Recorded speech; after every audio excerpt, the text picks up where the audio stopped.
আসসালামু আলাইকুম, কেমন আছেন সবাই? তো প্রথম বাক্যটা হচ্ছে which is the best substitute for the sentence.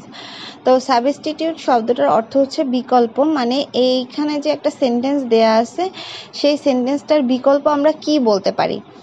তো এখানে সেন্টেন্সটা দেয়া আছে an inclination to do kind or charitable acts. Inclination শব্দের অর্থ হচ্ছে আগ্রহ, মানে এমন একটা মানে একজনের মানে হচ্ছে মানে দয়াশীলতা বা হচ্ছে দানশীলতায় তার আগ্রহ আছে, এরকম একজনকে আমরা কি বলতে পারি। তো এখানে অপশনগুলোর মধ্যে হবে বেনিভোলেন্স শব্দের অর্থ হচ্ছে দয়াশীলতা। তো এটা হবে উত্তর আর কি। তারপরে দি ফ্রেজ ক্যাপিটাল পানিশমেন্ট মিনস, মানে ক্যাপিটাল পানিশমেন্ট এটা অর্থ কি। ক্যাপিটাল পানিশমেন্ট হচ্ছে মৃত্যুদণ্ড, আর সেটার সাথে মিল রেখে নেওয়া হবে ডেথ পেনাল্টি শব্দের অর্থ হচ্ছে মৃত্যুদণ্ড। তারপরে হচ্ছে the phrase now and then is. Now and then এটার অর্থ হচ্ছে মাঝে মধ্যে বা কখনো কখনো এরকম। তো এটা হচ্ছে একটা অ্যাডভার্ব। এখন অ্যাডভার্ব কাকে বলে? অ্যাডভার্ব হচ্ছে পার্টস অফ স্পিচের এমন একটা জিনিস যেটা ভার্ব, অ্যাডজেক্টিভ অথবা অন্য একটা অ্যাডভার্বকে বর্ণনা করে। অথবা সহজভাবে বলতে পারেন যে এটি কখন, কোথায়, কিভাবে, কি উপায়, কি পরিমাণে এই প্রশ্নগুলোর উত্তর দেয়। যেমন মানে কখন, সেটার উত্তরে হবে হচ্ছে মাঝে মধ্যে।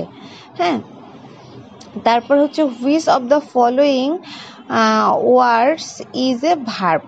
হ্যাঁ, এখানে ভার্ব হবে ইন্টারেস্ট। এই ইন্টারেস্ট শব্দের অর্থ হচ্ছে আগ্রহী বা মনোযোগী হওয়া। হ্যাঁ, কিন্তু ইন্টারেস্ট শব্দটার ভার্বও হচ্ছে ইন্টারেস্ট এবং নাউন হচ্ছে ইন্টারেস্ট, যেটার অর্থ হবে সুদ বা স্বার্থ।